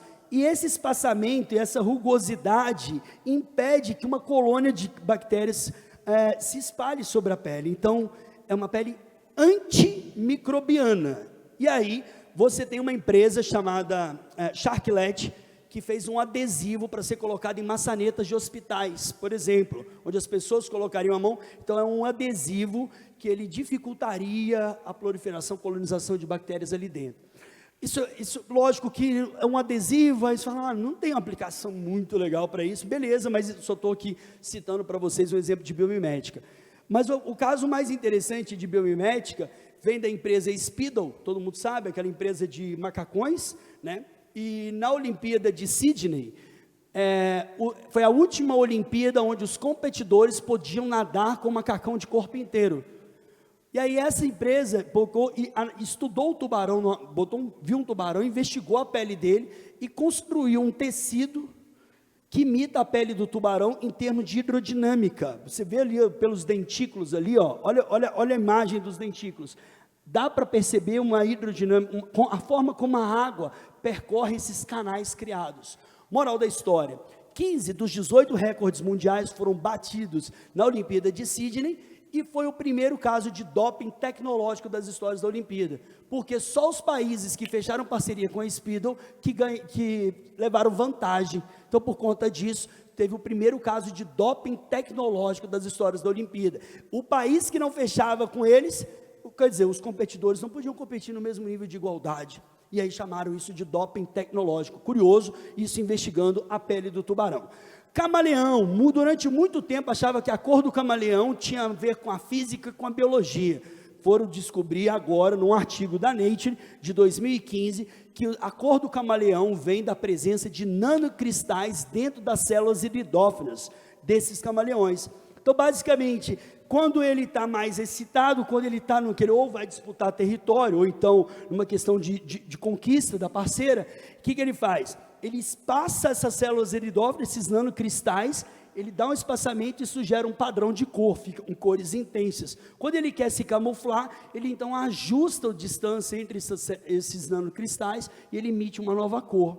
Durante muito tempo achava-se que era pigmentação, que ele tinha um movimento ali, mas aí, nesse artigo, eles provam que há a presença de nanocristais. Tem uma matéria linda do National Geographic sobre as cores do camaleão, lá no site, você pesquisar, eles explicam direitinho como funcionam esses nanocristais, e por isso que ele muda de cor tão rápido, porque ele só mexe com a distância entre eles, incrível. Está aí mais um exemplo de biomimética. Falando um pouquinho agora da área ambiental, de remediação, então aqui na bio, eu tive a oportunidade de ser assessorado para isso, então falar um pouquinho de exemplos da natureza, quero falar um pouquinho de exemplo de remediação ambiental, quero citar alguns exemplos para vocês, para conectar com a diversidade que tem de áreas de atuação dos biólogos. Bom, hoje a gente já tem uma área chamada de nanorremediação. Eu tenho hoje a aplicação e o desenvolvimento de pesquisas para trabalhar com poluentes no ar, no solo ou na água, tá? Essa foto aí do lado é a minha mão com o imã ali, é uma nanopartícula magnética. Então, a plataforma de nanopartículas magnéticas para remediação ambiental, ela tem se mostrado muito poderosa. Por quê? Porque eu não preciso, digamos, de tanta frescura para fazer essa nanopartícula, porque como ela vai ser jogada para tirar poluente, eu consigo fazer ela por um método muito barato e usar esse magnetismo ao meu favor, dentro da aplicação. E ela não precisa ter controle de tamanho, não importa se ela tem 10 nanômetros, 200, eu só quero que ela vá lá, arraste o poluente e seja reutilizado. E aí eu trouxe um exemplo muito legal para vocês, que é usar o poder adsorvente do carvão com a propriedade magnética da nanopartícula. E eu levo para os meus alunos nas minhas apresentações, a foto ficou um pouco distorcida aí, mas é uma água contaminada com corante e o carvão magnético. Opa! Talvez a internet, mas aqui acho que dá para ver, mas tomara que não fique assim, tem que talvez carregar lá de novo. Ali do lado a gente vê a estrutura do carvão, e tem ali naquela imagem ali, depois tenta ver aí, o Alan, por favor, se precisa resetar ou atualizar, mas ali temos pontinhos que são as nanopartículas magnéticas impregnadas no carvão. E aí eu consigo ter o poder adsorvente e o magnetismo. E isso me traz aplicações interessantes na área de, agora sim, na área de remediação ambiental. Por quê? Porque essa é uma patente, tá? Deixa eu só pegar aqui, voltando. Não sei se vocês viram aqui, ó, é uma patente brasileira, tá? Essa é uma patente brasileira, desenvolvida no Instituto de Química da USP, no laboratório do professor Tom, onde eu fiz o meu doutorado, e aí eu levo isso nas escolas, nas apresentações, e isso causa um impacto gigantesco. Basicamente, é uma tecnologia que eu posso reutilizar esse carvão. Olha que interessante. Água contaminada com corante, joga o carvão magnético, o carvão adsorve o corante e eu arrasto com o campo magnético, facilitando ganhando tempo. E aí depois eu ponho o ímã ali debaixo, ó, a minha aluna está fazendo isso, ó, põe o ímã ali debaixo do frasquinho, a água já sai limpinha, descarto essa água, ou seja, tirei o corante da água, meu objetivo final. E aí eu pego jogo mais um volume de água ali dentro, agito e tiro. Então eu consigo, com a mesma massa de carvão, fazer 5 ciclos de remoção de corante. E vai chegar um momento que o carvão vai ficar saturado, concorda comigo? Ele vai ficar impregnado. E aí você aplica um solvente. Você pode usar etanol ou acetona. E aí o que acontece? Como o corante é muito solúvel nesse solvente, você lava o carvão. E você consegue reutilizar sem precisar de grandes massas de carvão. E isso me dá uma ideia de aplicação muito inteligente, porque, veja, hoje, principalmente na região Nordeste, a gente não tem, como tem em São Paulo, uma CETESB, né? Um órgão de fiscalização que a gente sabe que é atuante, mas a gente tem outros lugares, principalmente em lugares do mundo, onde esse descarte de água contaminada de indústria têxtil, né, contaminado com corante, resíduo de indústria têxtil, isso é feito livremente. Então, hoje, esse carvão magnético vai sendo fabricado numa empresa que fica em Potim, uma cidadezinha pequenininha, perto de Aparecida do Norte, e essa empresa está produzindo esse carvão em grande quantidade. Uma outra aplicação na área da agricultura, e aí esse nome pode assustar um pouquinho, né? Plantas biônicas, meu Deus, foram mexer com as plantas. Mas olha que interessante, pesquisadores do MIT injetaram nanotubos nos cloroplastos das plantas. Os nanotubos funcionam como antenas, aumentando em 30% a captação de luz, fazendo uma fotossíntese, um poder de fotossíntese muito mais rápido, as plantas crescem muito mais rápido.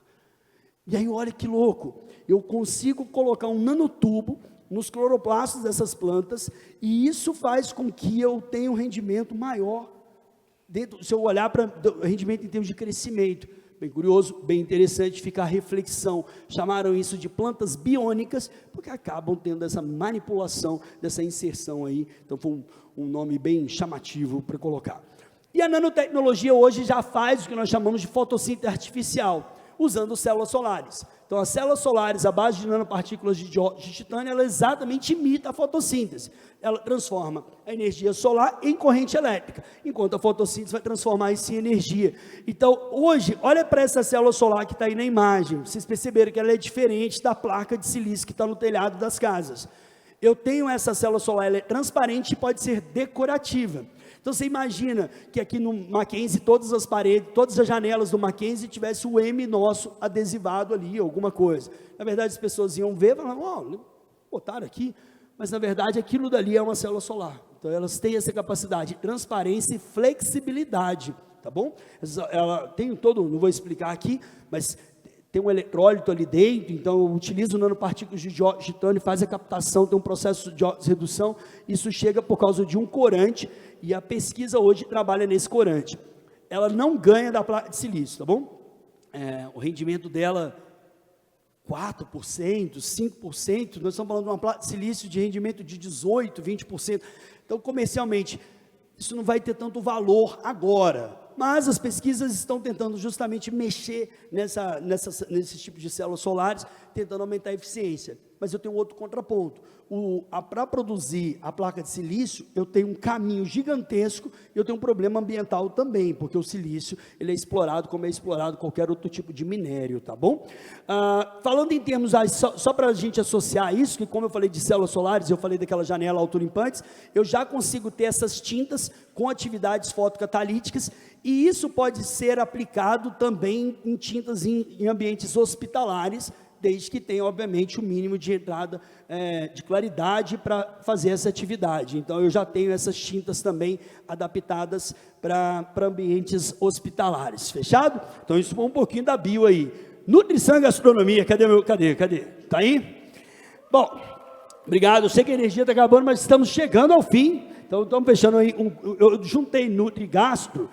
Aí, de novo, pessoal, na hora de construir a palestra, você vem percebendo que a Nano tem uma área muito mais forte, aí você vem medicina, você vem tudo que a gente vem percorrendo. Quando você vai agora, trazendo minha conexão, os dois cursos, você vai percebendo que o ambiente é mais restrito. Tem aplicação? Tem, mas é mais fechadinho ainda, enquanto nos outros cursos vocês perceberam que a diversidade de estudos que tem. O que eu trouxe para vocês da Gastro da Nutrição? Todo mundo vê essa cena, não vê? Horrorosa. Você vai lá, você fica lavando a mão na fruta que os outros vão comer. Todo mundo vai no supermercado e é isso que acontece. Não temos, foi por isso, lave bem as frutas, verduras e legumes, beleza. Mas e se eu tiver uma embalagem inteligente? E essa é a pesquisa.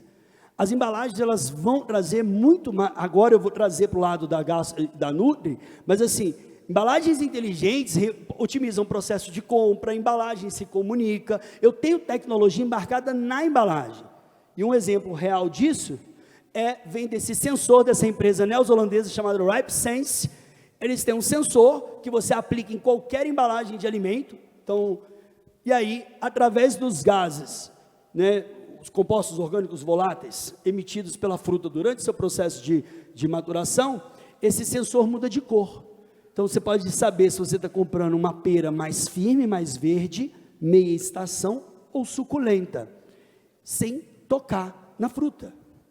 Somente utilizando um nanosensor na parte interna da embalagem, e esse nanosensor vai mudando de cor. RipeSense. E aí, de novo, o professor adora trazer exemplos de nano, mas isso só existe lá fora. Tá, vamos em Embrapa.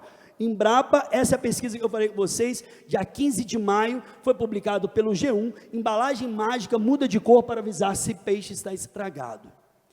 E eles foram geniais, eles criaram uma nanofibra para construir a embalagem, e nessa nanofibra eles impregnaram repolho roxo.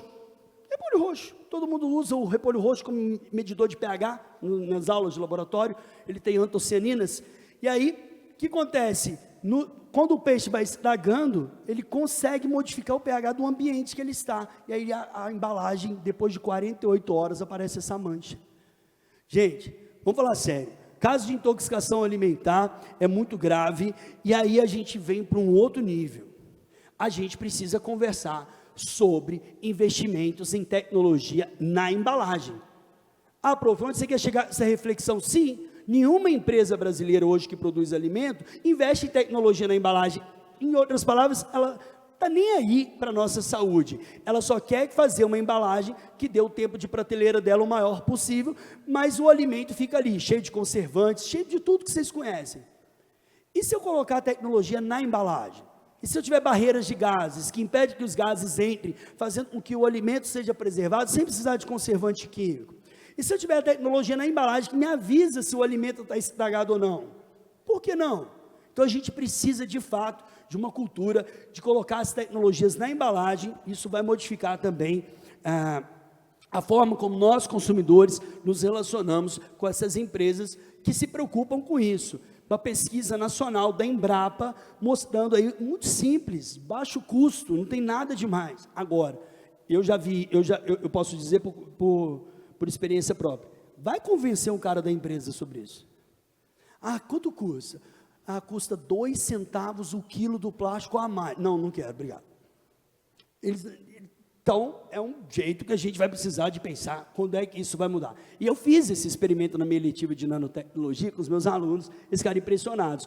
O Sérgio, meu amigo lá, pesquisador do laboratório lá na USP, ele tem um plástico com nanopartículas de prata. Eu falei, Sérgio, peguei esse plástico aí, vou embalar 2 maçãs, lavei do mesmo jeitinho, coloquei na sala de aula e dava aula toda semana durante um semestre inteiro. Essa é uma imagem de 60 dias. Eu não fiz nada, só peguei uma seladora, fui lá, selei, esse é o resultado. Tecnologia na embalagem. Isso modifica muito a forma como a gente vai ver a aplicação da nano em embalagens inteligentes, que interessa a gás, que interessa o pessoal da Nutri. E aí, falando de Nutri especificamente, eu posso ter hoje vitaminas que são importantes, eu posso também ter o processo de nanoencapsulamento, e hoje a gente já vê isso, inclusive eu trouxe um exemplo para vocês, de uma empresa, carregou, bonitinho, se chama Funcional Micron. Eles fazem a micronização, nanoparticulação, microencapsulação, nanoencapsulação de diferentes ativos, inclusive na área de alimentos. Então, as bases galênicas, eles têm também a linha de panificação deles, eles têm a suplementação bioativa. Então, tudo nanoencapsulado, volta lá naquele slide lá no início, melhora a biodisponibilidade, eu tenho um processo diferente quando eu tenho esse princípio ativo nanoencapsulado. Enfim, eu posso também aplicar nanopartículas de prata nos utensílios. Professor, mas você está botando um metal pesado no meu... Não estamos falando disso. Inclusive, existe um verniz que você aplica eu não sei o nome da empresa, o Sérgio não me respondeu a tempo, mas ele criou um verniz com nanoprata. E aí tem um cara que está vendendo utensílios para hotéis de alto padrão, sabe, hotéis de luxo, que eles estão fazendo uma linha. Então, a tábua de picar carne, ela tem esse verniz com nanoprata. Então, se você faz os sucos ali, que você corta a carne, aquele resto de matéria orgânica que está ali, pelo fato de ter esse verniz com nanoprata aplicado, não tem isso. Professor, mas tem prata, na hora que eu cortar a carne, a prata vai vir. 1% de prata, 1% de prata, e isso está aplicado num verniz, numa camada. Então, assim, não é assim que as coisas acontecem. Ninguém está colocando 1 quilo de prata na tábua de picar carne. Está entendendo a ideia como funciona? Se tiver 1% de prata, você já resolve, você já tem atividade bactericida. Por quê? Porque se nano é pequeno, se é pequeno eu tenho grande área superficial, eu tenho alta atividade. Então, essa é a conexão. Então, acho que quando eu falo um gás, gastronomia e Nutri, eu acho que eu quis trazer esse exemplo para vocês. E de novo, aí eu venho medicina, eu venho com fisioterapia, eu venho com farmácia, eu venho com ciências biológicas, gastro, Nutri, cheguei agora na turma da psico. Tá aí? Tá acordado ainda? Beleza? Pessoal da psicologia. Bom, é o finalzinho da minha apresentação. O que eu coloquei? Eu quero fazer nesse um slide que eu coloquei aqui para psicologia, porque eu acho que e ninguém vem aqui para vender uma ideia de novo, de nano na psico, tá bom. Não é sobre isso. Mas eu acho que ficou muito claro de que essa palestra inteira foi sobre como a nanotecnologia pode ser uma aliada no bem-estar, na nossa saúde, então, em suplementação, em tudo isso que nos envolve. E como que a psicologia pode se beneficiar disso tudo, desses avanços tecnológicos. É lógico que a psique é uma relação humana, né? Você está ali com o seu paciente, vocês sabem muito melhor do que eu, não estou aqui para ficar filosofando nisso, mas de alguma maneira, todos esses avanços tecnológicos têm que fazer sentido para a psico. E aí, a gente vê neuroimagens com nanopartículas magnéticas, já dei esse exemplo, se de alguma forma isso foi importante, estimulação cerebral por nanodispositivos, a gente vem vendo que tem aplicações disso, aqueles capacetes, tanto de monitoramento quanto para estimulação cerebral, e aí eu vou numa perspectiva mais à frente, de uma interface cérebro-máquina, usando nanosensores. Então, isso é o que eu quero trazer hoje para a psico, mas entendendo que eu acho que a palestra toda, nos exemplos que eu cito sobre saúde, bem-estar, é isso que coloca. Então, pessoal da psico, essa é a minha reflexão final. Estamos chegando ao fim, e quando chegamos aqui ao fim, eu quero mostrar para vocês que toda essa palestra foi para trazer conteúdo, informação, conhecimento, fazer sinapses com vocês, criar conexões. Por quê? Eu quero que vocês enxerguem que a nanotecnologia tem aplicações muito fortes na área de ciências biológicas e da saúde. Isso é real. O professor Márcio fala muito disso, né? A nano tem mais a ver com o CCBS do que com a escola de engenharia, em termos de aplicação, assim, se fosse falar, é verdade. Mas é através dessa história toda que eu vim aqui hoje com vocês, e esse é mais um dos momentos que se somam com a divulgação científica. Eu tenho certeza que eu vou fazer uma única pergunta, não precisa nem levantar a mão, ou se quiser pode levantar a mão. Quantos de vocês, vou até pedir para ele, quantos de vocês tiveram uma palestra de nanotecnologia na escola durante o ensino médio? Levanta a mão. Uma palestra de nanotecnologia no ensino médio, olha. E é isso que a gente precisa, fazer divulgação científica, conscientizar os jovens. Quantos jovens podem escolher a sua profissão se reconhecerem que tecnologia de ponta, que inovação é feita dentro das universidades, dentro dos centros de pesquisa brasileiro? Então, esse é um pouco do que eu venho fazendo ao longo desses 12 anos de divulgação científica da Nano, com a ideia de popularizar a nanotecnologia, de democratizar o acesso a esse conhecimento, lançando livros, um e-book chamado Nanotecnologia para Todos. Ele já ultrapassou mais de 100 mil downloads no site. Então, ele é um livro hoje disponível. Ali a gente vê uma apresentação para as escolas públicas, as meninas manuseando uma cópia impressa desse e-book. E o que a gente quer de fato é conscientizar a sociedade, conscientizar essas crianças, perceber que a nano tem conexão com química, física, biologia, que existe uma interdisciplinaridade que se encanta ela consegue ver o que ela aprende na escola, dentro da nanotecnologia, nessas abordagens, e isso vem fazendo com que eu pensasse muito sobre qual é a contribuição que eu quero dar para o ensino de ciências. O que eu posso fazer para melhorar o ensino de ciências? Então, durante meu doutorado, comecei meu doutorado lá em 2010, então, desde lá para cá, o professor Thomas sempre me encorajou a ir nas escolas, fazer divulgação, receber escolas lá no Instituto de Química, e fazemos isso hoje aqui, professor Cleves, com excelência na instituição. Temos atividades extensionistas de alto impacto, que é o que eu vou fechar aqui agora. Pela primeira vez, nós temos uma Olimpíada Brasileira de Nanotecnologia, que é a Olimpíada Mackenzie. É a primeira Olimpíada de Conhecimento Científico da nossa instituição. No ano passado, vai aparecer o logo dela, ela teve 6.108 alunos participantes das 27 unidades federativas do Brasil, com a marca Mackenzie, professor Cleber, com a marca Mackenzie o tempo inteiro na Olimpíada, levando isso para as escolas, mostrando isso na educação básica, mostrando que no Mackenzie a gente está preocupado em mostrar claramente a forma como aqui se realiza a pesquisa, a qualidade do nosso ensino, nossa excelência. Isso nós mostramos dentro da Olimpíada, exatamente porque nós foi feito aqui. E aí, dentre os livros publicados, né, eu estou fazendo agora uma coleção para ensino médio e o livro do professor, Como Ensinar Nanotecnologia nas Escolas. Ele tem 20 sugestões de aulas para professores, e é um guia para abordar a nanotecnologia, um guia de capacitação, e a minha coleção, que chama Conexões Científicas, ela vai trazer o módulo básico, Introdução à Nano, módulo intermediário, Fundamentos da Nano, e o volume 3, que é o que eu estou escrevendo agora, já na fase final, um módulo avançado. Esse volume 1, fui co-finalista do Jabuti Acadêmico no ano passado, o volume 2 está agora pronto para ir para a gráfica, e o volume 3 em fase final, estou no último capítulo aí, deixa eu mandar para a diagramação. Então, foi um lançado em 23, o outro 24, 25, 23, 24, 25, fechando essa trilogia aí de abordar nanotecnologia, um livro didático para ser usado nas escolas. E aqui, então, quando a gente fala de vocação, quando a gente fala de paixão, pegando todos esses 12 anos trabalhando com ensino e divulgação, esse é o filho mais novo. Olimpíada Nacional de Nanotecnologia com a marca Mackenzie, tem lá o site, tem tudo. Tivemos a premiação aqui no Auditório Rui Barbosa no último dia 15 de fevereiro, com mais de 200 crianças. Teve gente que veio do Amazonas para essa premiação, vieram de vários lugares do Brasil, não só aqui em São Paulo que veio não, a galera se mobilizou, gente de Santa Maria, Rio Grande do Sul, veio uma menina de Porto Alegre também, e nós entregamos as medalhas aqui, com a presença do reitor, a presença dos pró-reitores. Foi um sábado lindo, e hoje as inscrições dessa Olimpíada estão abertas, né? A gente completou, na verdade, nesse final de semana, um mês de inscrições abertas. E aí, professor Cleves, a gente está já com 2.000 inscrições, chegando a 2.000 inscrições, e a Olimpíada de Nanotecnologia, agora, como eu disse, citei o professor Massi, nano não pode ficar só dentro da escola de engenharia.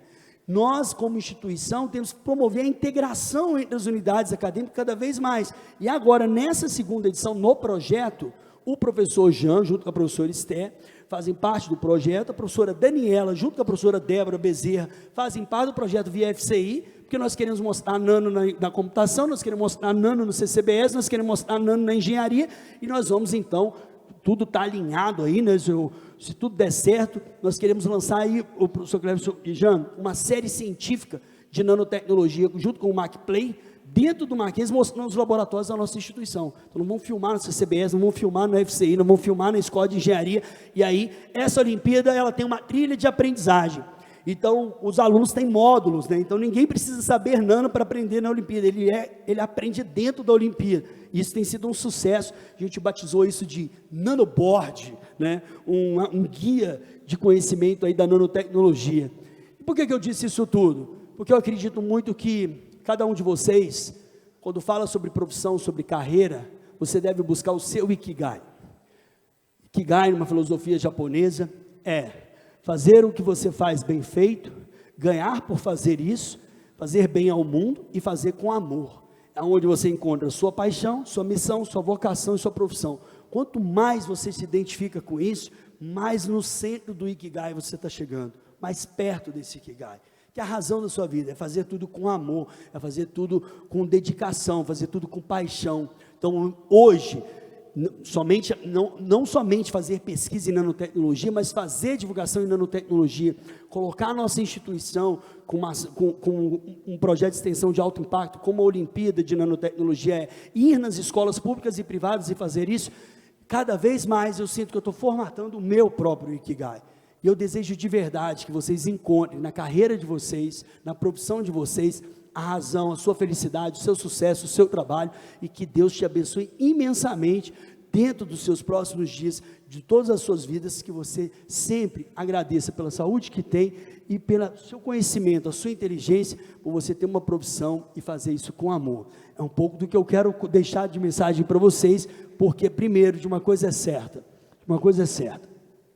se você encontra a razão, principalmente carrega a fé no seu coração, encontra a razão para você vencer na vida como profissão, você está buscando o seu alvo, e o seu alvo é a razão de ser como está. Esse é um pouquinho do que eu separei para vocês hoje. Muitíssimo obrigado.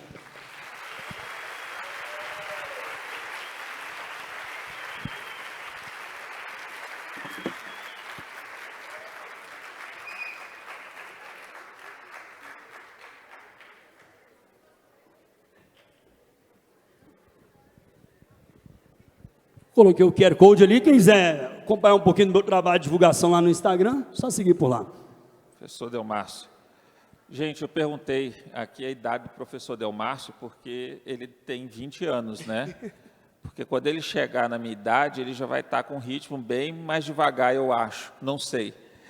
Bom, chegaram muitas perguntas, e a gente, por conta do tempo, não vai conseguir fazer todas, tá, Delmárcio? E também me entendam, os que fizeram perguntas, que talvez a gente faça bem menos do que chegou, mas chegaram muitas. Bom, vamos fazer aqui algumas, então.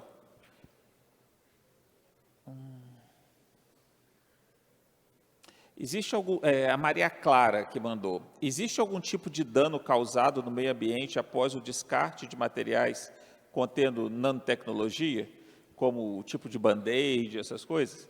Boa pergunta. de novo, usando o exemplo do Band-Aid até para contextualizar na resposta, de novo, se você tem o Band-Aid com nanopartículas de prata, como eu falei, a quantidade de prata nesse material é muito baixa. Então, é lógico que a gente teria que estar falando de um descarte monstruoso desse material, para que você tenha o mais próximo possível de começar a se chegar nessa questão de deposição de metais pesados ou acúmulo de metais pesados. Quando a gente fala desses novos materiais, e principalmente de partículas metálicas, nanopartículas metálicas, nós temos essa preocupação, mas faz parte do estudo também, professor Jean, e aí, Maria Clara, faz parte do estudo exatamente também determinar a forma correta que isso vai ser feito. Não existe um desenvolvimento que é feito em laboratório, a gente tem vários professores que são pesquisadores aqui, você não faz o desenvolvimento por fazer, só pensando, e principalmente quando você está falando de algo que vai virar um produto no mercado, como o caso de embalagens, ou seja, desse próprio Band-Aid, a gente tem que olhar para também ter orientações de como faz isso. Mesmo o caso da roupa que não suja e não molha, né? Como é que eu vou lavar essa roupa? A ideia é essa, isso também fazer parte, mas não tem essa preocupação, porque as cargas de nano ali são muito baixas, porque, de novo, se é nano, eu preciso de muito pouco para ter um poder muito grande. Ok. Até pensando nisso, existe alguma proposta de impregnação, por exemplo, de nanopartícula que seja de prata ou alguma outra, em alguns desses novos curativos que têm aparecido, alguns com fibra de celulose ou em pele de tilápia, que está bem na moda, já tem?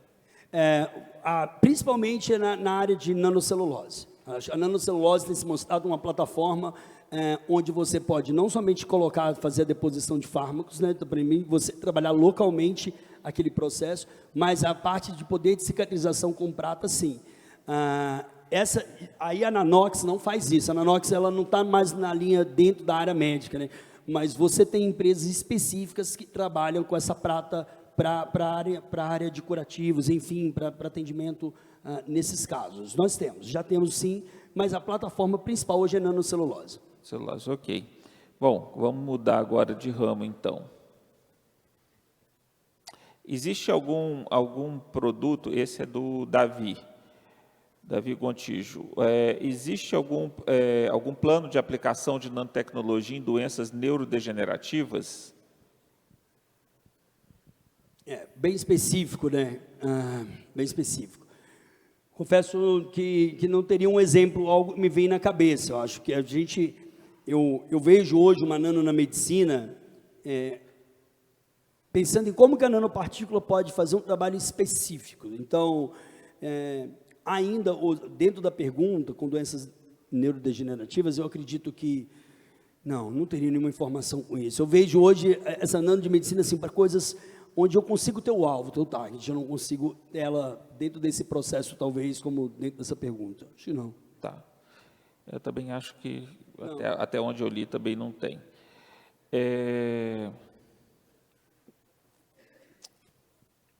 Foi o professor Bruno. Professor Bruno, existem pesquisas ou qual a sua opinião em relação à acessibilidade de custos em relação a todas essas tecnologias em que a nanotecnologia foi aplicada? Quanto mais nanotecnológico, mais caro, necessariamente? Boa pergunta, professor. Temos esse problema ainda. Nós temos um problema que a gente chama de problema de chão de fábrica, né? Eu posso colocar isso como exemplo até para fazer contextualizar com o meu doutorado. O meu doutorado foi em nanotecnologia aplicada à recuperação de petróleo, um projeto junto com a Petrobras. E a Petrobras tinha interesse de injetar essas nanopartículas num reservatório de petróleo, porque o reservatório de petróleo é microporoso, como as nanopartículas são nano, elas passam por esses canais, empurrariam o petróleo e seriam nanopartículas magnéticas. Aí existe uma pesquisa, acho que na Universidade Federal do Pernambuco, que eles iriam criar 2 antenas para criar um campo magnético dentro do reservatório, entre o poço injetor e o poço produtor. Beleza.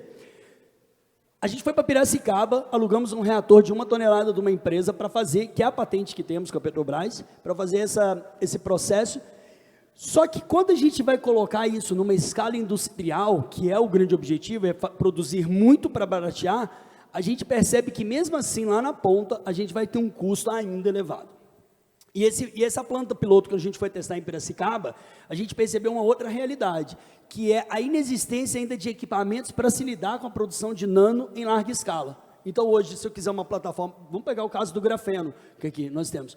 Hoje, você tem a China, né? A gente trabalha o grafeno aqui dentro do Mackenzie, mas você tem hoje essas plataformas de produção, em algum momento, quando acertam, aí o custo cai muito. Aí é bom. Então, hoje, por exemplo, você tem a Gerdau Grafeno, que já utiliza o grafeno incorporado, que é um braço da Gerdau. Ou seja, quando você acha um processo que ele tem uma relação custo-benefício vantajosa, ou que você barateia isso faz tudo funcionar, a realidade muda. O problema é quando você começa esse desenvolvimento do zero.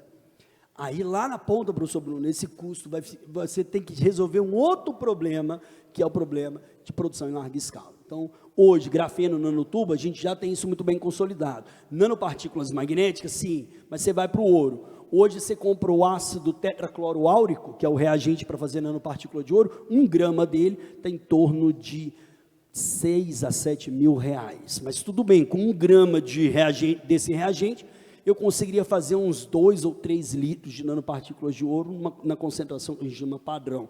Então, são os desafios realmente, existe ainda uma caminhada para baixar os custos, para a gente ver a nano incorporado. O bom é que usa pouco. Então, quando você usa pouco, no caso da prata, você conseguiria ter um benefício lá na frente. Certo. Bom, mas não está tão caro, além de alguns fármacos que a gente tem aí no mercado, né? Imagino. Porque eu fiz um doutorado, custava $5.000 1 miligrama. E aí, scale-up é complicado. Bom, eu acho que é Alia. As roupas com partículas de nanoprata não acabam matando também o microbioma da pele? Além disso, isso não pode causar problemas dermatológicos com uso prolongado? O que você já viu? Excelente pergunta. Excelente pergunta. A resposta é não, e de novo, não tem problema essa questão do contato com a pele, porque nós estamos falando, só para a gente contextualizar aqui, né? E dependendo do modo como onde é que essa roupa vai ser aplicada. Se a gente vai falando roupas em ambientes cirúrgicos, a gente está vendo uma realidade, mas eu posso dizer isso com segurança, porque o Sérgio, que tem essa patente da nanoprata, que vende para essa empresa que está construindo os materiais de utensílios de cozinha, mas ele também tem a parte de embalagens e outras coisas. Ele tem uma parceria muito forte com o Instituto de Ciências Biológicas lá da USP. Então, é isso que, respondendo a pergunta, não existe nenhum produto que chega ao mercado, principalmente essa roupa com nanoprata, que não se tenha feito todos os testes dermatológicos, todas as questões, tudo isso é investigado, tudo isso faz parte. Tem um caso muito curioso, vou aqui citar, mas uma marca de desodorante, há uns anos atrás, ela começou a botar assim, nanosilver na embalagem. Ela botou, era um desodorante com nanoprata. Não tinha prata. Ela estava especulando exatamente aquilo, e aí a Anvisa foi lá, opa, pode tirar isso tudo. Ela teve um grande prejuízo, porque, de novo, a Anvisa queria saber quais são os testes dermatológicos. Como é que pode vender isso daí? Você está falando que tem nanoprata, cadê os seus estudos? Aí foram ver que era só uma jogada de marketing deles, para falar que o produto deles tinha nano. Mas, de novo, esse é um caso. Toda a gente vai registrar um produto, principalmente nesse caso das roupas, vai falar assim, bom, isso vai ser, sim, passado por uma série de testes, inclusive esses citados de testes dermatológicos. Aí tem um momento que a gente vai vestir a roupa por cima da nossa roupa, então não teria tanto problema. Eu estou mais tentando imaginar os micro-organismos que estão naquele ambiente, que se depositam na roupa, ou até pelo próprio contato que vai acontecendo ali no ambiente cirúrgico, né? Então, isso tudo faz parte da pesquisa, do produto no final. Ótimo. Bom, eu vou fazer a última pergunta, que é do Gabriel, não tem o sobrenome. Mas vou aproveitar a pergunta do Gabriel e emendar aqui uma pergunta que a gente está vivendo agora. Bom, a gente está numa fase do Mackenzie de estudos para alteração dos projetos pedagógicos, né, de cada curso. Você acha que que a nanotecnologia, os nanoestudos, a gente consegue... Como você vê a incorporação de eu não digo nem de disciplina, mas de realmente o conteúdo, o conhecimento nos cursos, aí no nosso caso, especialmente na área de saúde? Como que você vê isso, a importância e o impacto que isso a diferença que isso pode fazer na formação dos futuros profissionais de saúde? Ótimo, professor Jean. Eu acho fundamental. Fundamental, no curso de Química, a gente tem uma disciplina de nanotecnologia, que foi incorporado porque a gente ter ali no curso pesquisadores que trabalham nisso, então a gente ganhou, mas vou trazer agora para responder a sua pergunta. Acho fundamental se pensar ou numa disciplina, ou então em como isso pode ser encaixado dentro de uma disciplina. O processo de nanoencapsulamento, que eu faço experimentalmente nas escolas, eu pego alginato de sódio com corante, então eu solubilizo o alginato de sódio com corante, ponho num becker e ponho cloreto de cálcio, porque aí o alginato complexa com o cálcio e faz a cápsula, só que ela não é nano, né? Porque eu faço na escola é para ela ficar ali mesmo. E aí junto com aquilo dali, eles pescam, né? Eu brinco que eles pescam essa cápsula com corante e joga num outro tubo de ensaio, sem mexer com o pH nada, sabe, Jean? Mas aí depois de 20 minutos a água começa a ficar colorida, mostrando o processo de slow release. Poxa, se isso faz todo sentido no ensino médio, você imagina o quanto que a gente pode criar de roteiros práticos em laboratórios, para a gente explicar sobre esse processo, de como que a nano, aí seja experimentalmente e teoricamente, como que a nano faz todo sentido aprender durante a graduação para se pensar depois numa pós-graduação, que é o que a gente sempre diz. Se o aluno tem contato com isso, ele pode decidir isso como linha de pesquisa na pós. Então é fundamental, acho que formatar dentro dessa renovação dos projetos pedagógicos, formatar ou uma disciplina específica para isso, ou a gente, de fato, levar isso como módulos em disciplinas que isso se encaixa e nos cursos principalmente. Mas temos total condição de fazer isso, já, tanto do ponto de vista experimental também, e hoje eu acho que se você criar dentro do projeto pedagógico essa vertente de nano, eu acho que a gente também ganha muito em visitas técnicas.